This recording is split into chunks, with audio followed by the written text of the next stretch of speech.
Hey guys, so welcome to our Sunday Dharma Talk. And as usual, I'm going to wait a few minutes just to let people sign on. I'm also going to invite people here. So you see me typing a little bit. I'm just inviting some people who I think might be interested in our talk.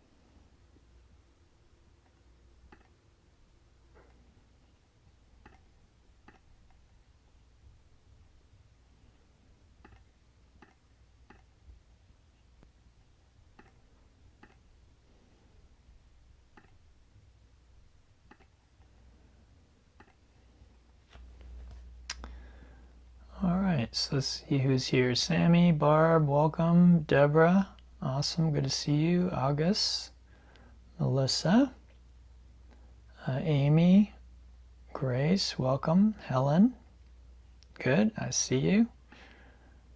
Maggie, Sibley, awesome. Good Sunday to you, Sammy. Hello, Deborah. Hi, August. Hey, Sibley. Love that, Melissa. Good. All right, so again, I'll just wait a couple more minutes. Hi, Barb. For anyone else who wants to hop on, I know some people who want to come and they may not be here. Hi, Stephanie. So yeah, we're going to Dharma night. Got a few things I want to talk about. Welcome, Hannah. If anything comes up, any questions or comments while I'm talking, feel free to put that in the chat. I may or may not get to it while I'm talking, but I usually go back over the chat after and try and address anything that was in there. And again, as I've mentioned quite a few times, feel free to reach out. We can even do one-on-one sessions, and don't let money be a concern for you right now. Okay, as long as I have enough money to pay my rent and put food on my table, I'm not going to worry about that too much. So if you're loaded and you want to have a one-on-one and you want to pay me, awesome.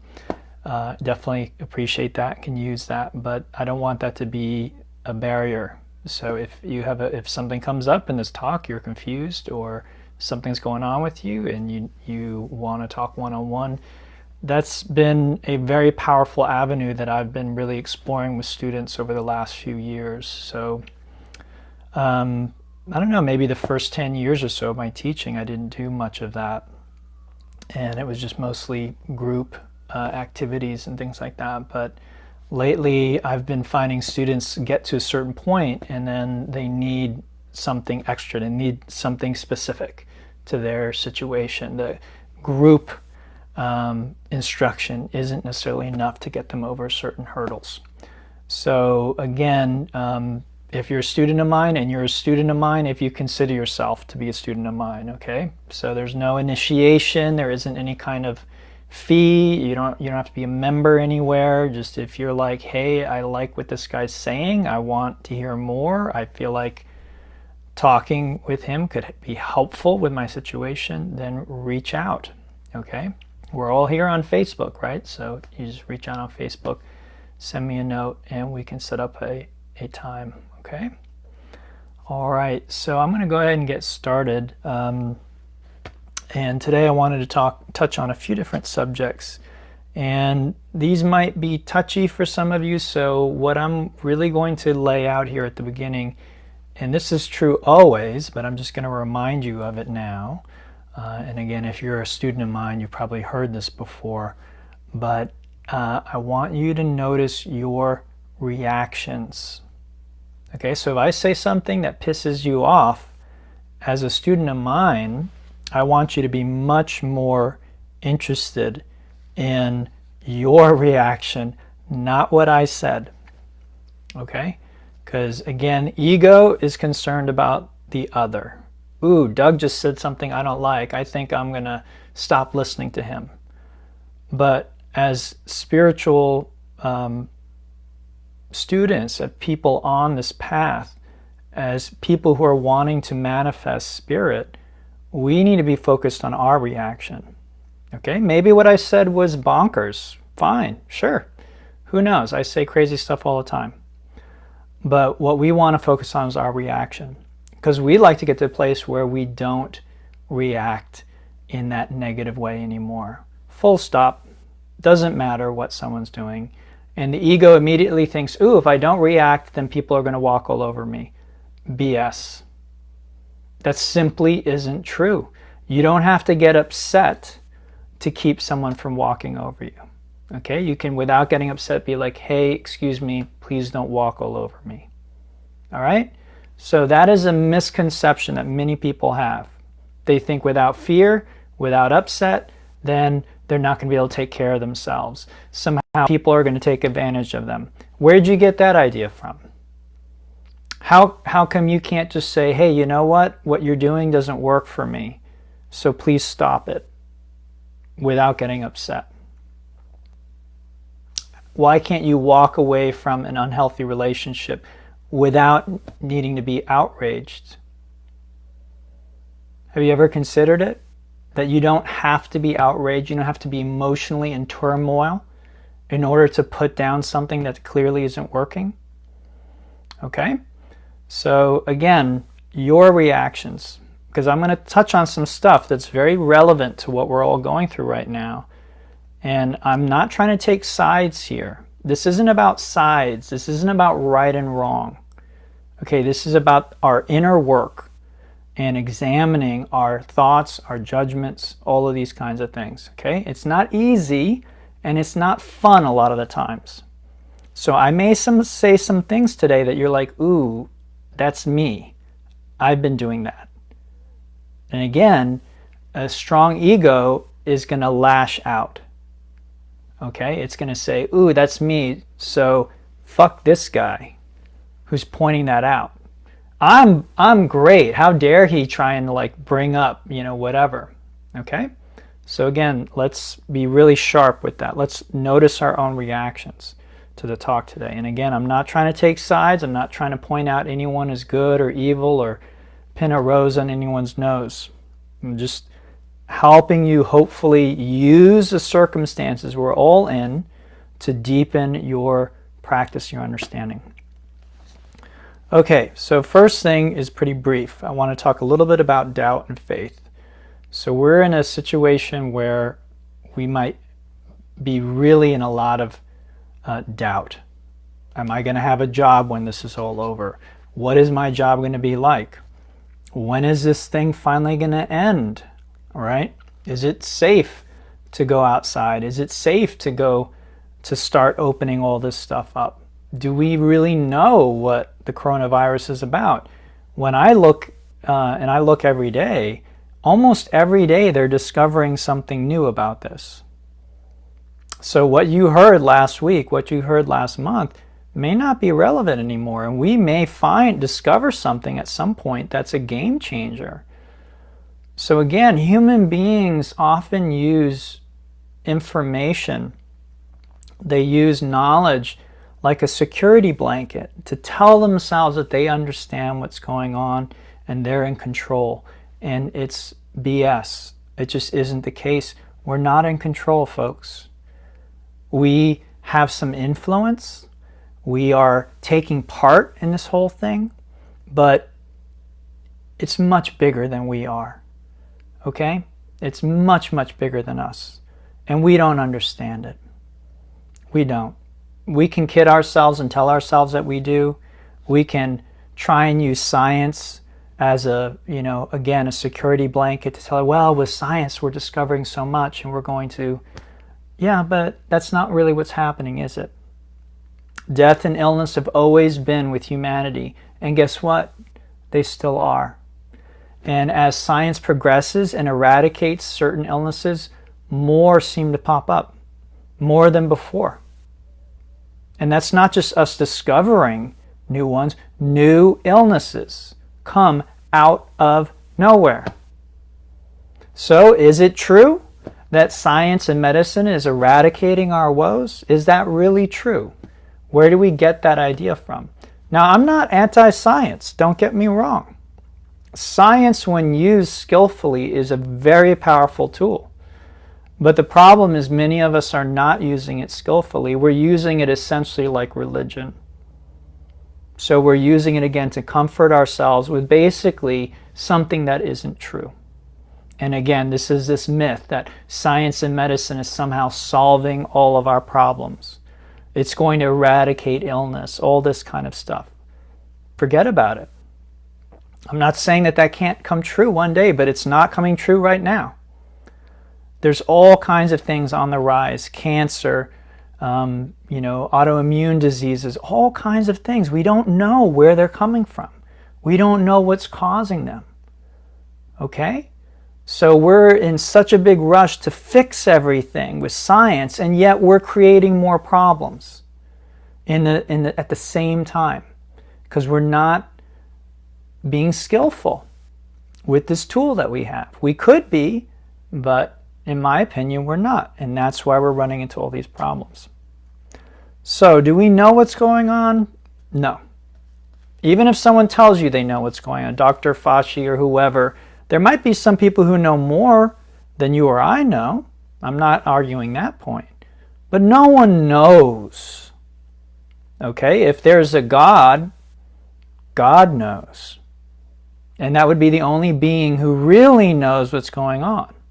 The rest of us, we have a little bit of information and we're trying to figure it out. In the yoga tradition, there's a great analogy that's used. If you had 5 or 6 blind people and you brought them to an elephant, and one grabbed the tail, one grabbed the leg, one grabbed the trunk, one grabbed the tusk, everyone would think that what they were holding was something else, right? The person holding the tail would say, I have a rope. The person holding the trunk would say, I have a hose. The person holding the leg would say, I have a tree trunk. Okay, they all have a little bit of information, and they're given the information they have, they're making the best judgment they can, but they're all wrong because none of them see the whole picture. Okay, so it's not our place as human beings to see the whole picture. It's not our place to see the whole picture.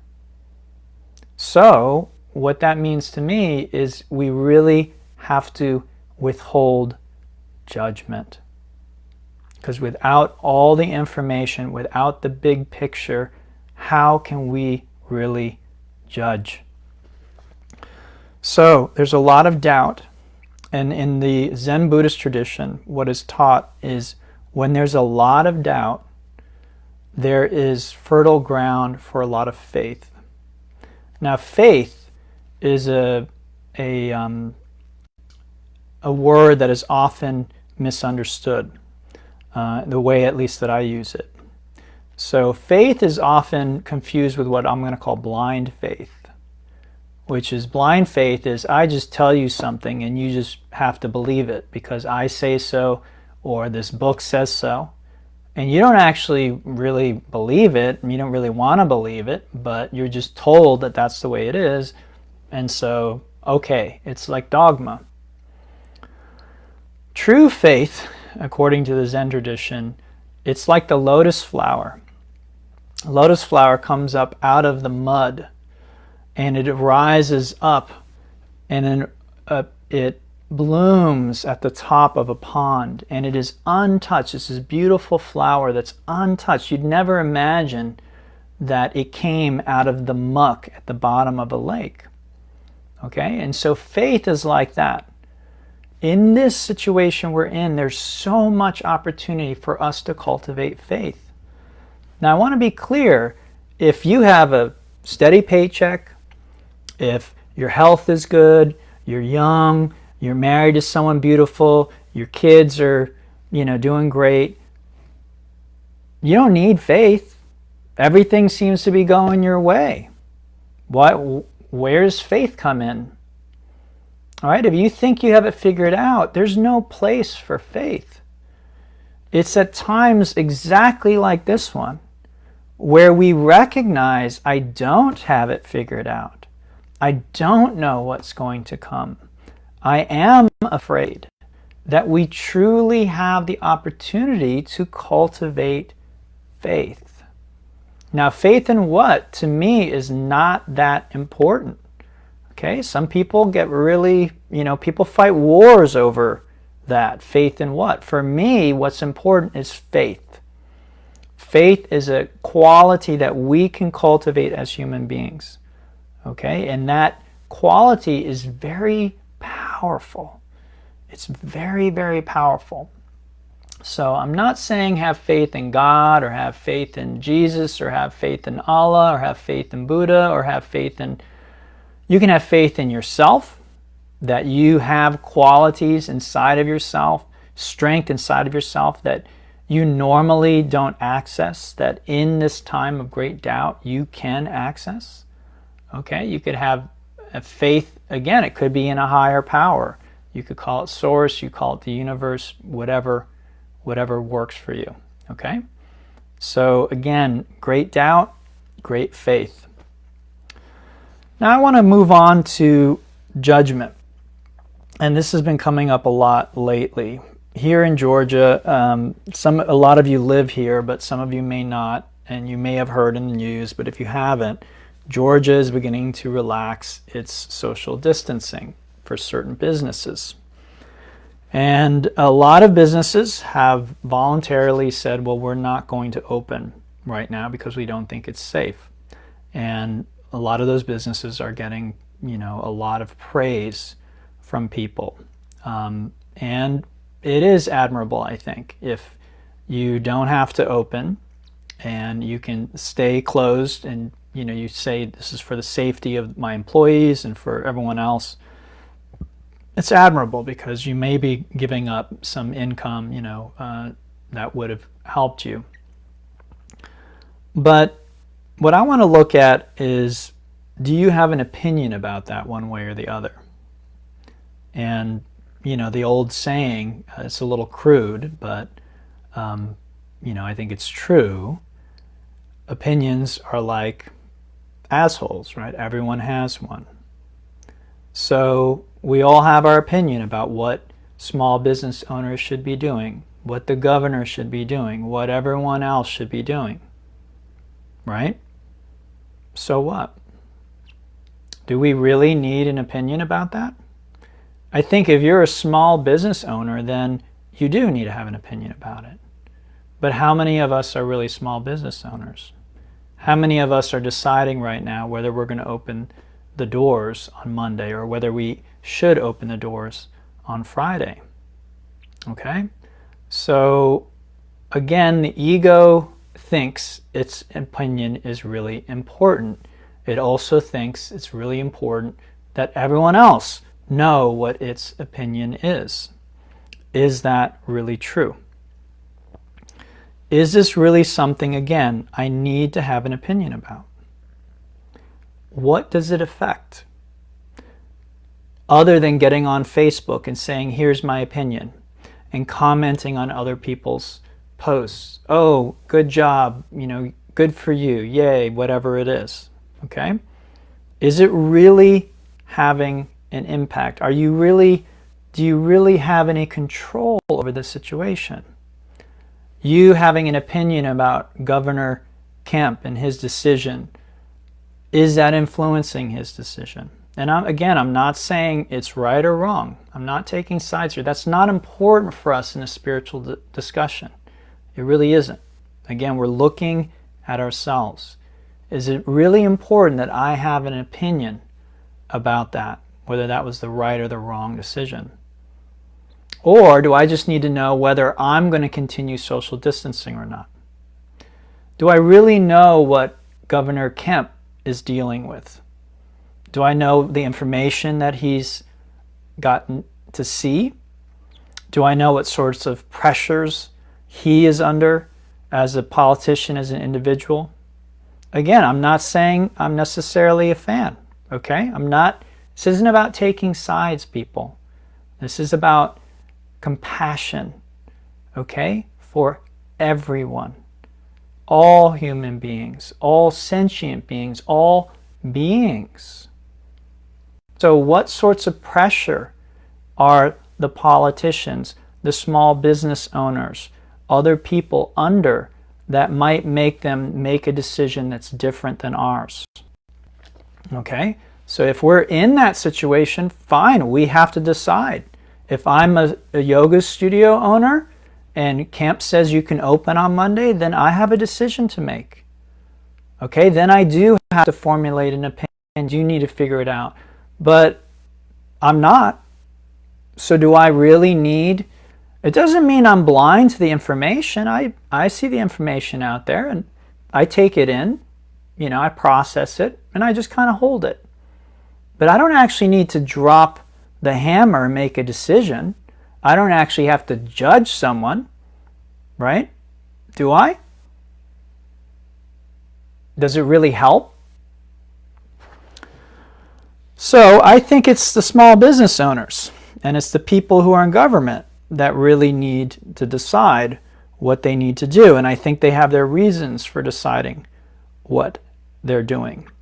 Another thing I'd like you to explore is if you have an opinion about this, especially a strong one, where did it come from? Do you know where it came from? Or is it just this, well, I just know what should be happening? That's a very dangerous place to be. I just know. Because maybe I'm the executioner back in medieval times and you're in front of me and I get to decide who I kill and who I don't, and I just know you're guilty. I can't tell you how, I don't know why, I just know. Okay, it's not a good place for us to be. I just know, I just have a feeling. That's really not, it's not good for us. Okay? So is your opinion an informed one? And again, do you really have access to all the information that these other people have? So here's a bit of information that you may or may not have, but I have friends who are in this situation right now. I personally am not, and I'm grateful that I'm not. I'm grateful that I don't have to make that decision. What if I told you that many small businesses have not gotten 1 penny from the government? What if I told you that many individuals have not even gotten their $1,200 stimulus check? What if I told you that many employees who have filed for unemployment have not gotten their unemployment? So if you have a small business, this whole time you've been paying rent, not just your personal rent, but you've been paying rent on your business property. And the government may not have given you 1 penny to help out with that.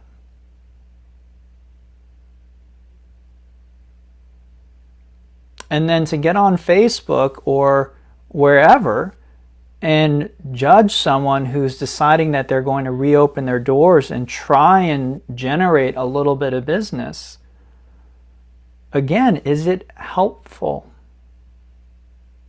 Are you showing compassion toward this person, this difficult situation this person finds them in? The truth is that probably many of these businesses, if they do open, there won't be enough business for them to really stay open for very long. It's an act of desperation, I think, in many cases. It's a last-ditch effort to stay in business.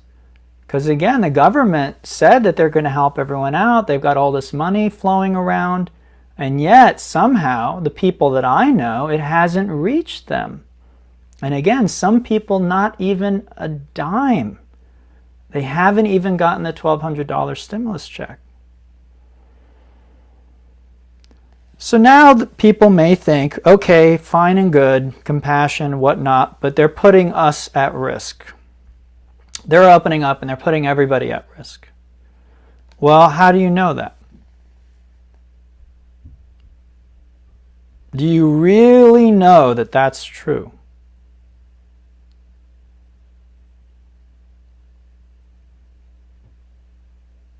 And how do you know? Because you read it on the news or you heard it from somebody? What if many more people than we realize have been infected and have already recovered? Because again, many people who are infected don't even realize they're infected. And maybe we have a much larger instance of herd immunity than we realize. Now, I'm not saying I believe that. But again, I think many of you have heard me say in the past, Socrates put it so well. As for me, I know that I know nothing. And when we lose our peace because we think somebody is doing something stupid, opening their business up, they're putting us all at danger, then again we lose our compassion. Then we judge them, then we ridicule them, then we shame them. So are they really putting us all at increased risk? If I continue to shelter in place, they open their business, am I really at increased risk? Now, some people are going to face some very, very difficult choices. And those people, I think, are the employees of these businesses. Because when some of these businesses open, if they open and their job is there, they may lose their benefits, their unemployment benefits. And so then they're going to feel a great pressure to go back to work. And again, I know people personally who are in this position. As soon as Governor Kemp said, hey, we're opening up, the business said, okay, as soon as we can open, we're opening. And then my friends have to decide, all right, I don't really think it's safe, but I'm being told I have to go back to work. If I say no, then I get fired, not laid off where you can collect benefits. I'm now fired from my job, and now I can't get health benefits. And good luck getting a job in this environment. So again, there are some people who are in some really, really tough spots. But again, I'm going to ask you, does judging in this instance help? Who is it helping? Who is it really helping? Again, when we post on Facebook and we talk about, what an idiot a certain politician is it really helpful? Do we actually convert anyone to our point of view by doing that? Does anyone actually get on there and say, you know what, I thought they were a great politician until you posted that inflammatory comment, and now I realize you're right. They're a moron, and I'm not going to vote for them again. Has that ever happened in the history of Facebook? What usually happens is we post something like that, and everyone who agrees with us piles on. And then some people who don't agree with us might troll us. And they might argue. But no one ever changes anyone's mind, do they? The ego loves it. Loves it. So, before I post, why am I posting this? What am I hoping to get from this? Because the ego very often is hoping to get a lot from it. What does the ego get? A sense of separation. You're different than me. You believe differently than me. That person's an idiot, and I'm not an idiot. So again, a lot of these people are in a no-win situation. They're between a rock and a hard place. And does judging or shaming them really help? And who is it helping? Are you really educating anyone on something they didn't already know? Maybe you are. And again, this isn't me telling you whether you are or not. This is work you do internally. You decide for yourself. So me, I'm going to say that I think maybe compassion and understanding is a much better response to these situations. And again, even in the case of the politician or whoever it is that you don't like, I'm not saying you need to go vote for them. Okay? Again, that's a decision that at a certain point you might need to make a judgment. Am I going to vote for this person or not? Chances are you already know. But that's going to come on election day, right? So we don't really need to waste a lot of time and energy on that now. So again, is it helpful? And this might seem small, guys. I get it. You might think, well, my private thoughts doesn't really matter. And this is one of the biggest mistakes you could make, spiritually speaking, is to think that your private thoughts don't have an impact. They absolutely do. So this is why sometimes the mind is compared to a garden. And you are encouraged to mind your garden.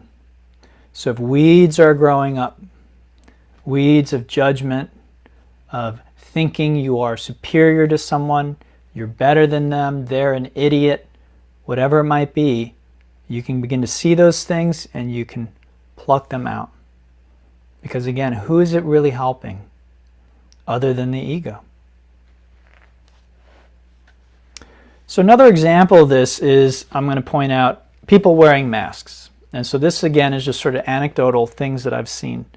And again, if you've done these things, I'm not trying to shame you. I'm not trying to say you're a bad person, okay? These are things that we're all tempted to do. These are things that we've all done in the past in one form or another. But we're trying to become more awake, more aware. This is how we do it. And it's not pretty. If you've been a student of mine, you've heard me say this before. It's not pretty. It's not easy. Okay, it's not fun to look at ourselves under a microscope like that and be like, geez, I think he's right. That post that I put on Facebook earlier, talking about how Kemp is a total moron, idiot, whatever, maybe I shouldn't have done that. And I'm not saying you shouldn't, okay? Again, these are questions. Who is it serving? Who is it helping? Is it really compassionate? What if you were in Kemp's shoes? We love to think that we would make a different choice. But do we really know that that's true? Many times, if you ever read Malcolm Gladwell's book, Blink, he has a few examples in there where people think that they're a good person so they would not do X, Y, Z. And the studies show that's not true. It's much more situational than we like to think. And when we really get to know our true nature, we really see the truth of this. That our deepest nature can take on any persona, any point of view that it wants to. And so what we are at our deepest core is what those people that we are judging and making fun of are at their deepest core. Now, they might be confused, they might be ignorant, but maybe we're the one that's confused. Maybe we're the one that's ignorant. And if we're judging them, if we're seeing separation there, then according to the Buddhist and yogic tradition, we are the ignorant ones. So wearing masks, right? I remember early on, I would see posts on Facebook, wearing masks are for health professionals, idiots, this and that, all these memes making fun of people wearing masks. Well, did you judge those people? If you were outside, you saw someone wearing a mask, you're like, oh, germaphobe. That virus is nothing. What are they worried about? God, they're so weird. They're overreacting. Then, now we're told to wear them. Are you judging people who aren't wearing them now? You're outside, you're at the grocery store, there's someone, a mouth breather next to you, shopping. And you're like, God, why doesn't that person have a mask on? What's wrong with them? Don't they know better? They're reckless, they're careless. So see how quickly it can shift. How quickly and how easily we go from you're supposed to wear a mask, you're not supposed to wear a mask, and we're judging the whole way. All right? And if you're not, great. Awesome. Good. But again, be really honest with yourself. Because again, this is not about me judging you. This is not about me pointing out that you're a bad person. This is about how do we find a lasting sense of peace and joy. Okay, these are the tools. And letting go of judgment is a big one. Again, I'm not saying you don't make decisions. All right, if your friend calls you up and is like, hey, I got a great idea. This weekend, let's go get massages, or let's go to the gym first, then we'll get some massages. Let's have our hair done after that. We'll go bowling, and then we'll go get dinner. How's that sound? Because you can do all that stuff in Georgia as of Monday. You have a decision to make. You take all the information that you've read, that you've heard, and you're like, sure. Or you're like, no. Okay, great. Yep. There's no judgment necessary, though. You don't have to judge your friend if you say no. You don't have to judge someone else if they don't want to go. Okay? So again, who is the judgment really serving but the ego? Most of the time it's just serving the ego. And again, I'm going to draw a distinction here between judgment and decision. You might have to make a decision. You might have to observe certain things are happening. Facts are happening. But the judgment isn't necessary. The outrage, the personal outrage, the condemnation, that person's an idiot, that's judgment. Can you see the difference? Again, the ego thinks it needs outrage. It needs to see the other person as an idiot in order to not follow suit. That's not true. That's not true. You don't need the outrage. Okay? You can completely get rid of that. You'll be perfectly fine. In fact, you'll be happier. I promise you. Okay? So don't believe that idea that, oh, I have to see other people as idiotic or else I'm going to do what they're doing. No, that's not true. Okay? So the ego really doesn't care what it's judging about. Okay? Before the pandemic, it judged about other things. Now it can judge about masks and social distancing. Why doesn't it care? Because it uses judgment to create a sense of separation, and it is that sense of separation that creates a false sense of a separate self. And this is ultimately what all spirituality is really about, is dissolving this illusory sense of a separate self. Now sometimes that self is called the true self or true nature. Sometimes it's called spirit or God or Christ consciousness or whatever. It really doesn't matter what we're calling that. Okay? It's really pointing to the same thing ultimately. So this part of ourselves doesn't experience that same sense of separation. The ego creates this false sense of separation, of a separate self who, again, needs to be outraged, needs to protect itself, needs to hoard in order to have enough. All kinds of things, all kinds of ugliness comes out of that structure, what we call the ego structure. And the ego structure isn't really a structure. It's really made up of this very amorphous, like thoughts coming and going. And once we begin to examine those, it really starts to fall apart. Very often, very quickly.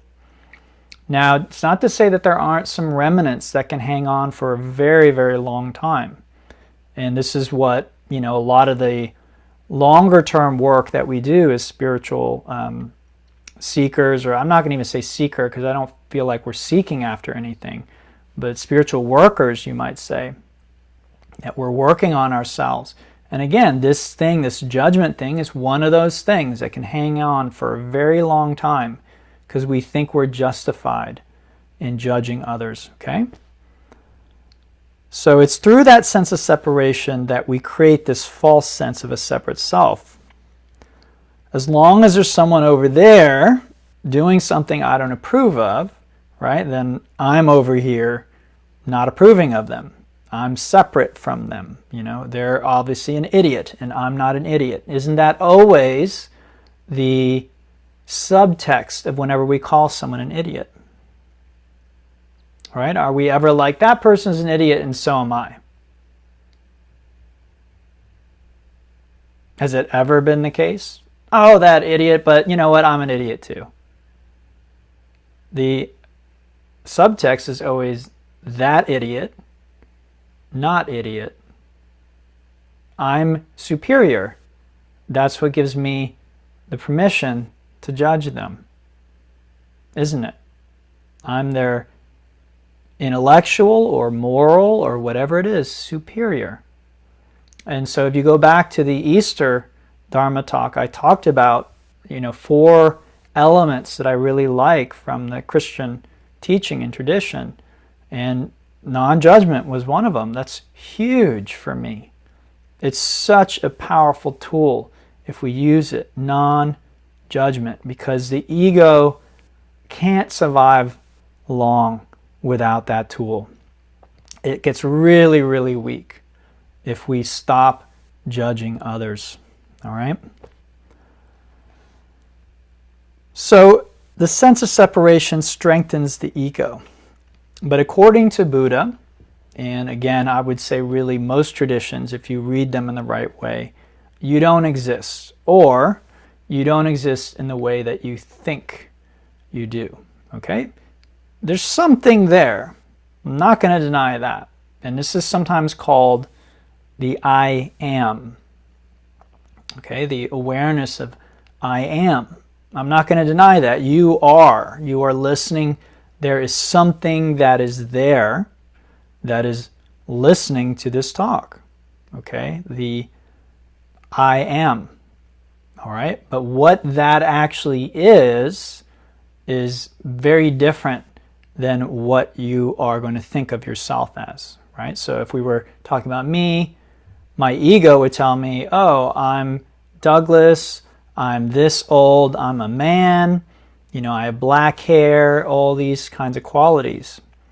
And yet, all of those things can change, right? Maybe I have a certain political affiliation, whatever it is, I have certain opinions, but those things change, or they can change. We all recognize that. So none of those things are a basis for identity. None of them. Okay? Our physical appearance can change. Our age changes all the time. Our hair color can change. Our thoughts, our beliefs, our political affiliations, all of these things can change. So the Buddha told us this a long time ago. And interestingly, here's one of the most interesting things about where we are right now, is science is beginning to agree. All right? That's not my opinion. There are studies being done that are showing that the sense of self is really illusory. And there are 2 books that you can check out if you're interested in this. One is called The Self-Illusion. The Self-Illusion. And it's all science-based stuff. And it's just basically showing how you don't exist. Not the way that you think you do. Okay? So again, it's not just my opinion. It's not just the Buddha's experience, because he had this experience. Science is now saying, yes, actually there's something to this. The other book you can check out is Why Buddhism is True. Okay? Both books have a lot of science in there. All right? So a lot of us don't know this. We think these old, religions and these ideas, well, that's nice, no self, yeah, but I don't really buy it. And that's the thing, is yoga and Buddhist practices are not about believing what the Buddha said. Even when you read those books, you might have all the evidence there, and guess what? It doesn't change your behavior because you haven't had the experience yourself. So that's why it's really about practice. Okay, and what I'm giving you tonight is a type of yoga practice. It's called Jnana Yoga. It's yoga for your mind. And honestly, it's more powerful than any yoga pose you can do, or any pranayama you can do, or any meditation you can do. Okay, well, I'm not going to say meditation because it goes hand in hand with meditation. It's very often meditation that allows us to do Jnana Yoga. Without a clear mind, then doing this type of work just it's not going to happen. Okay, a clear and somewhat still, steady mind. Okay, if we have thoughts flying around all the time, we're constantly worried and anxious, then it's just not going to work. So this is why meditation is really sort of the foundation for us to do this even higher level work of Jnana Yoga, where we begin to see the truth of these statements, that there really is no self. And again, this is an experience. And when we experience it, the truth of it, there's no more question. Okay? It's not to say that the self can't come back or reformulate, or in a moment of unconsciousness we don't have this strong sense of self and separation. But especially again in moments of clarity, we recognize that, yeah, it just doesn't hold water. It's just not really true. Okay? So conditioning can continue even after we have insight. But usually once we have insight, then the conditioning begins to slowly begin to be dismantled. All right, so really what do we think gives us the right to judge others? Most of us from a very young age were judged, and we were taught to judge others. Our parents taught us that, our friends taught us that, our teachers taught us that. Those people aren't doing it right. Those people are stupid. Those people are sinners. Those people are ignorant. Those people are poor. Those people are rich. Again, always different. Or those people are like us, so they're our friends. So it's not personal. It's not saying you're a bad person. We've all been put through this. But if you step back for a minute, who said that any of us really have the right to judge? And again, judgment and decision are separate. I'm not saying that you need to be friends with everybody, or that you need to lend money to everybody. All right? You might decide, I don't want to be this person's friend. And you can do that with love in your heart. You don't need to condemn or judge them to do that. You can decide this relationship is not healthy, not because there's something wrong with the other person. The other person is manifesting themselves perfectly. And it is not your job to decide that they're doing it wrong. You have one person that you need to worry about on this planet, and that's you. And part of the problem we have is we spend so much time worrying about everyone else, that there's no one here worrying about this person and cleaning up this person's mess. So instead of wasting time and energy figuring out what everyone else should be doing, Do some work and find out your true nature and the ground of your being. It's not easy to do. And you need every ounce of energy that you have. So don't waste it deciding that, Governor Kemp is an idiot for opening up the state. Again, how does that help you? I'm not saying the judgment won't pop up in your head. And that's another thing I need to address here. Yes, you might hear it and think, oh my God, what an idiot. But then that's where awareness needs to step in and say, you know what? I don't know what he's seen. I don't know what pressure he's under. I'm not in his shoes. For all I know, if I were in his shoes, I might do the exact same thing or worse.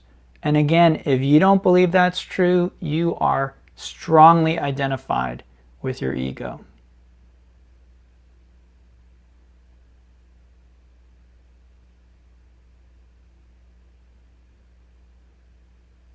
Again, the basis of our nature is the same.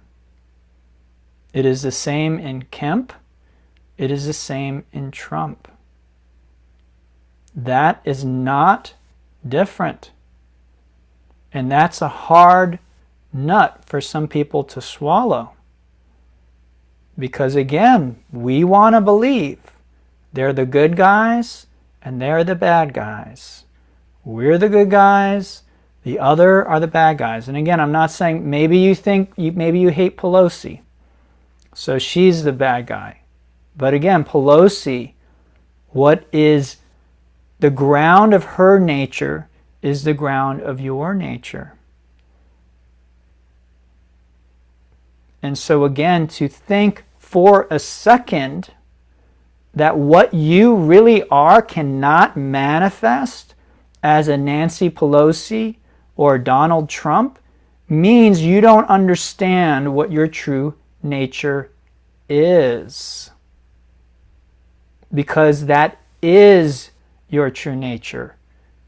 That is what you really are. And this is some very deep stuff, I get it. But this is the work that we're here to do, not to stand around judging these people. Again, that's a waste of time and energy. Again, you still have to decide who you're going to vote for. I'm not saying you go, well, I'm not going to vote because I'm not judging anymore. That's not what I said. Okay? Judgment comes with an emotional charge, and it comes with a sense of, again, separation and a sense of very often condemnation. We don't need that. You don't need that to go to the voting booth in November and make a choice. Trust me, you don't. The judgment is extra. All right.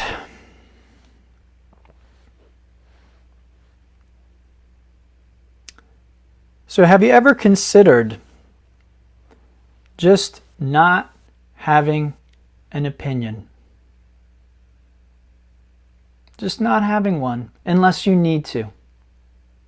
Unless you need to make a decision. So, should Georgia be opening up right now or not? I don't know. I don't have all the facts, all the information. How should I know? Am I going to go outside tomorrow and go get a haircut and go to the gym and work out and go bowling? No. I can make that decision without a problem. I don't think it's a good idea for me personally. But I'm okay at the moment.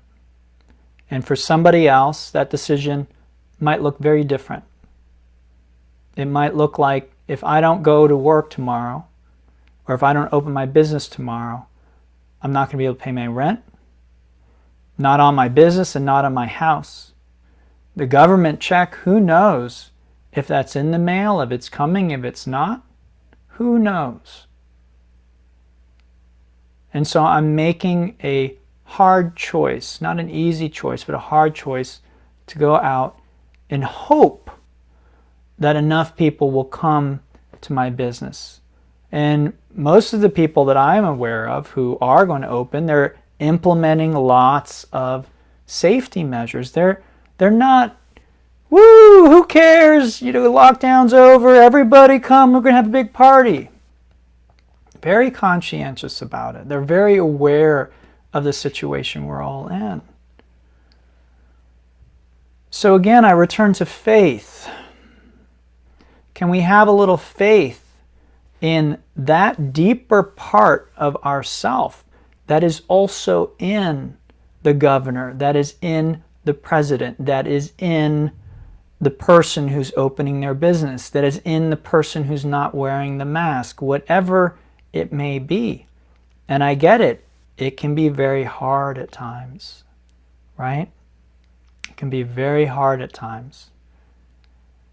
Because especially as we begin to wake up, we can begin to see unconsciousness in groups of people and individuals, in ourselves sometimes. And it can be very painful to watch that, because we can sometimes very clearly see how a lot of suffering, a lot of damage that's unnecessary occurs. And that can be difficult to watch when it seems, it doesn't mean it's so, but it seems or it feels like it could be avoided. I'm not saying it could be avoided, but it seems that way, it feels that way. Okay, when we're awake, it seems like, wow, if this unconsciousness were just not here, if these people were not so unconscious, if they were more aware, if they were more awake, you know, we could just, it's just we could all be working together so much more harmoniously, and we could get so much more done, and we could be so much happier. But again, just because I feel that that's possible, just because it seems that way, doesn't mean it's actually true. So again, we come back to Socrates. What do I really know? And I think this is one of the hardest things that we have to work on as people doing spiritual work, is the other, and dealing with our judgments of the other. Now, as I said earlier, it's not to say the thought won't pop up.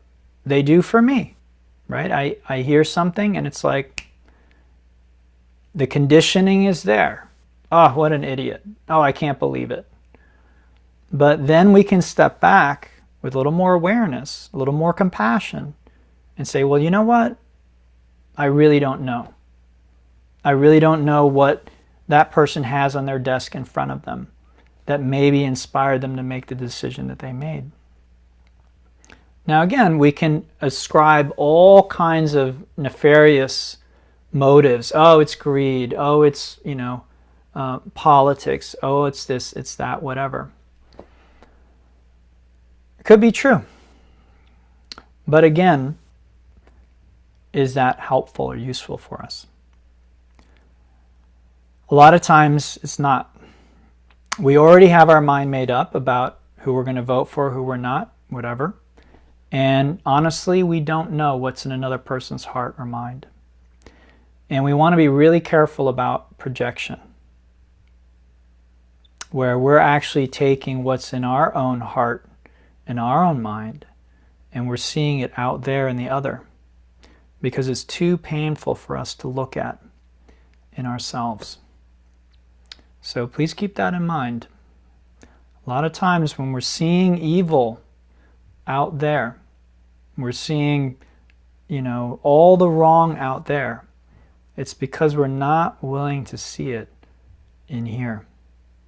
So the world that we look out on is very much a reflection of our own heart and our own mind. And so again, having faith in that deepest part of ourselves. When there's great doubt, which we're in right now, right? I mean, I get it. Who knows where this is going to all land? But that gives us the opportunity to cultivate that faith, to trust in that deeper part of ourselves. And if we haven't touched that yet, then that's going to be even harder. So again, I've tried to give you all the tools. The meditation instruction is up on Patreon. It's free. Everything I'm doing right now is free. So use the tools. Okay, if you feel inspired to donate, I could use the help. But don't let that stop you. Okay, use the tools, go deep, wake up, because I think that's the most important thing that we can do for the planet and for our species right now, and for other species too. Just wake up spiritually.